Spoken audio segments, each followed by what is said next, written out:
What is up, you guys? It is your boy Brent Bickus here, and I'm I don't even know what to say. So, if you guys weren't watching the Packer game, you probably would wonder why I feel like this.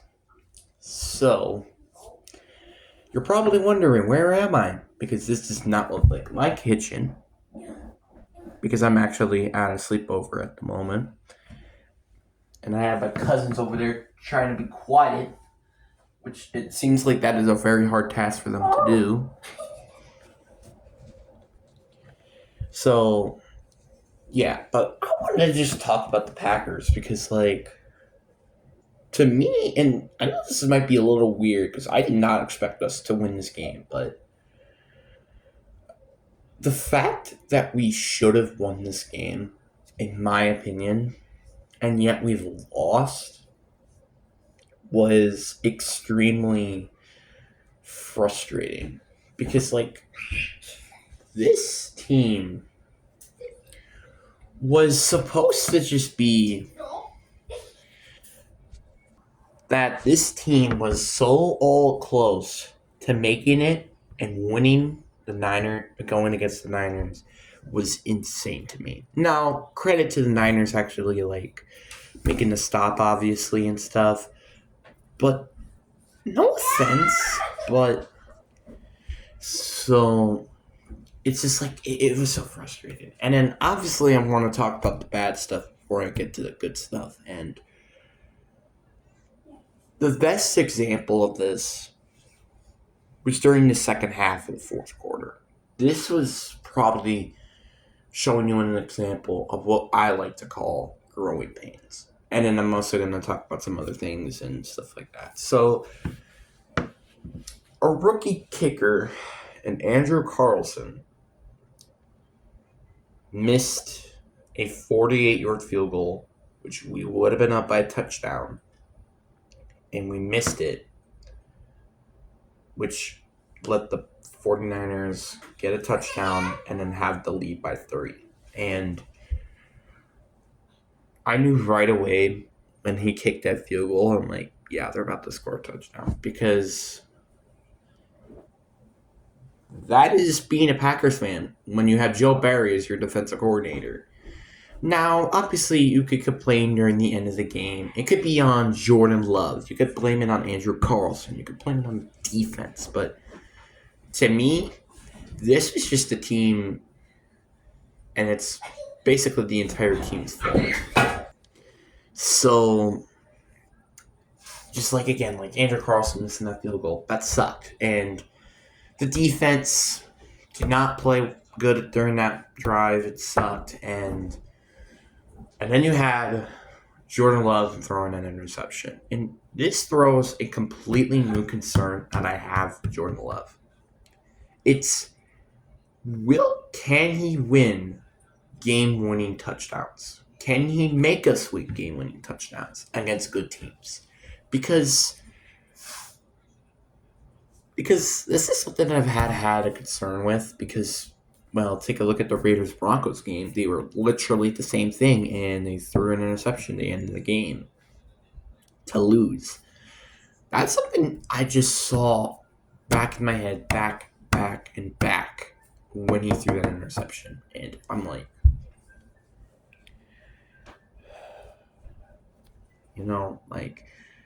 to me, I was very Jordan Love had a really good game. I'm not gonna say that Jordan Love had an absolutely terrible game, and it was entirely his fault. No, it really wasn't. Again, the Niners defense is very talented, and then their offense is also very talented. But the thing that made me, I'm sorry about all these cuts and stuff because my cousins are listening. See now they listen. When I deliberately said, okay, you get the point. But anyway, just again, Jordan Love and him just not being able to get these game-winning touchdowns when it matters is a little concerning. Now, obviously, I wasn't expecting this team to win against the Niners. I wasn't even a matter of fact like this game to be in this close. In general, I thought the defense was gonna crap the bed. Our offense was gonna play, relatively good during the game, but not good enough to win the game because of our defense. But it seemed to be on the end of the game. It was really all sides of the ball that cost us the game. The offense, because we should have gotten that. We should have gotten multiple touchdowns, and like honestly, I think the score, in my personal opinion, should have been like 28-21. And then maybe they would have still won either way. But like again, I think it should have been 30-21 at least. Because we would have gotten those 2 touchdowns, and then the game would have not be like this. So yeah. And then you have the defense just not playing relatively good during the second half of the game. Juwan Jennings, who I was extremely mad that we was just let wide open multiple times, actually had a pretty good game, and I was very frustrated. And same thing with George Kittle. And this is the thing I always had a problem with this team every single year, is the fact. So this year we had Isaiah McDuffie, who definitely was one of the better players on our team.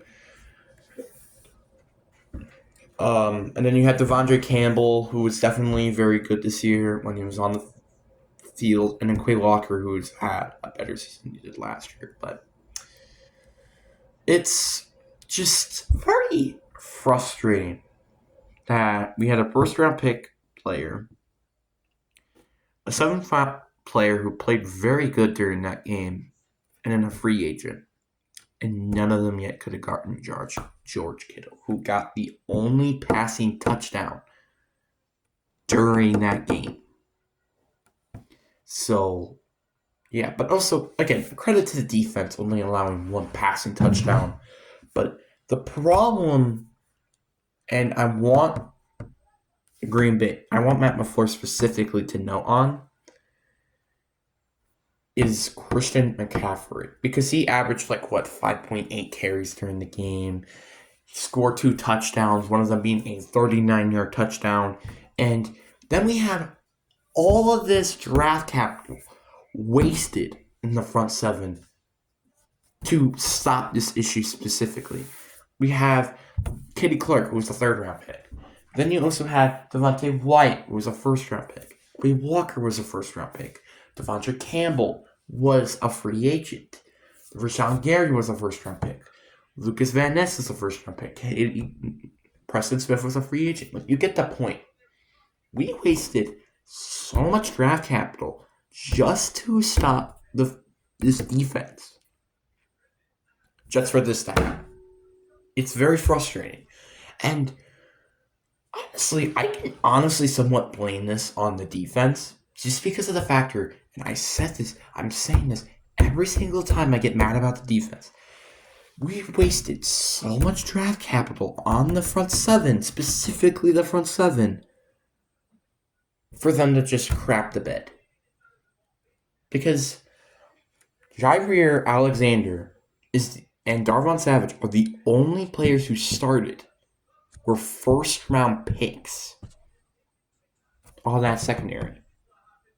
The rest were basically late-round draft picks starting. And it was just frustrating. And I was extremely mad about how we allowed this team specifically to just crap the bed and stuff. And I still blame this on Joe Barry. I still hope he's going to get fired. I don't think he's going to get fired though this offseason, unfortunately.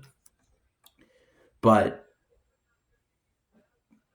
I'm going to let him pass because of how good this defense has been playing for the past few weeks. I'm going to let it slide. But if he's going to stay another year and don't get fired, and yet we don't make it to either the NFC Championship game or the Super Bowl, I think I might want to consider firing him. Because the truth is, I don't care anymore. Because I just don't care about how Joe Barry had a good stretch to the season, right? Look at what he did against Tampa and Carolina. Combine those two games, he allowed 64 points. Yes, Baker Mayfield, who not a lot of us were expecting to be the worst quarterback this season, and then Bryce Young, who a lot of people were expecting to be just like decent this year, allowed a combined 64 points against his defense. And that's frustrating because also during that game, Jair was also in that game. Both of those games.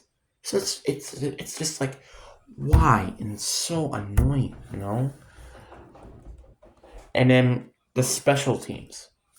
Oh my god, the special teams. Like Andrew Carlson, he needs to get mentored. And I'm sorry, but mentoring is an issue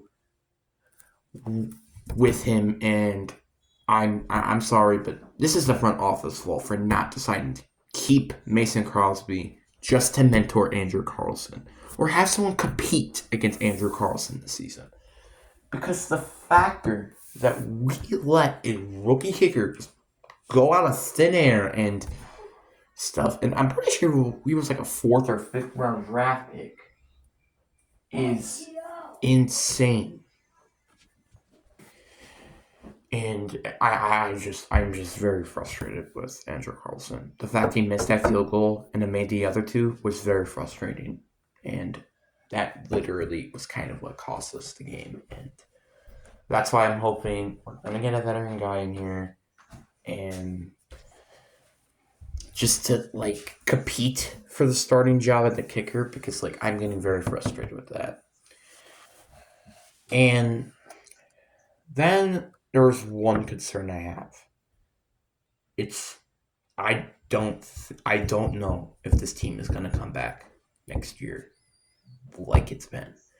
Because look at the Giants for a perfect example. Nobody was expecting this team to be amazing. And they went 9-7-1, made it to the postseason, beat the Minnesota Vikings, and then get demolished by the Eagles. Now, obviously, this is a little different to us because we demolished the 2 seed and then barely lost the number 1 seed. While they beat 3rd seed, who were frauds, and then got demolished by the 1st seed. Now you're like, wait, what? What's the difference with that? The problem is the cap space that I'm very concerned with, because again, we have spent so much money specifically on the defense, and yet we have seen no progress at all, and it's been very frustrating. And the needs heading into this offseason is on defense. Like, our O-line, yeah, sure, it's like our biggest need on the offense, but like, it's not because of the O-line starters, because David Bakhtiari, when healthy, is the best tackle in the league. Andrew Jenkins is one of the best guards when healthy. It's like, this team is so good when healthy. But what happens? David Bakhtiari is like, oh, I have an MCL tear, out for the year. It's like, why? You know? And that's the only reason why I want us to see like an interior offensive lineman, because we could definitely use one of those, or maybe even offensive tackle, because David Bakhtiari gets hurt every freaking year. And then defense.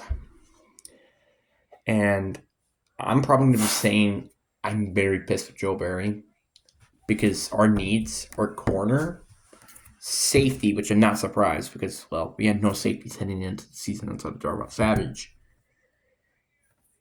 and nose tackle.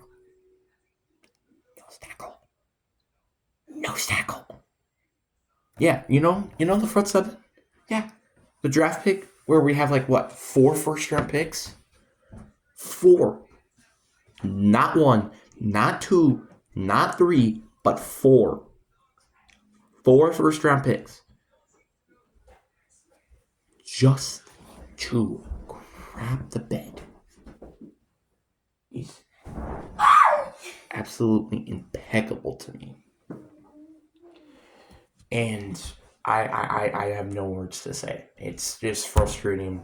We need to be playing better, specifically on the defense, because the amount of draft capital we waste on this defense, and then our offense gets a little struggling, like this year, for example, because we don't use any of those first round draft picks on offense, is entirely Joe Barry's fault. And this is why I'm getting tired. I'm tired of every year that he has been here. It is getting frustrating, and it's getting irritating, and it's getting very, very annoying. Because now we're focusing our needs on defense for like the 5th straight year. And I'm pretty sure for what now? 2024 draft, 2023, 2022, 2021. For the 4th straight year, we're going to be drafting defense in the first round of the draft instead of offense. For the 4th straight year.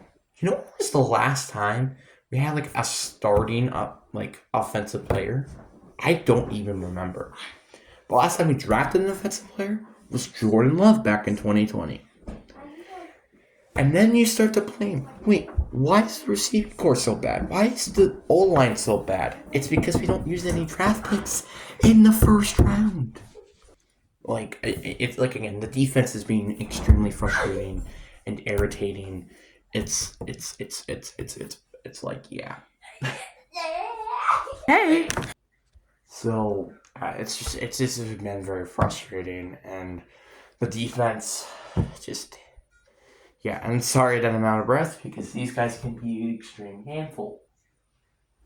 So, yeah, again, like, this team,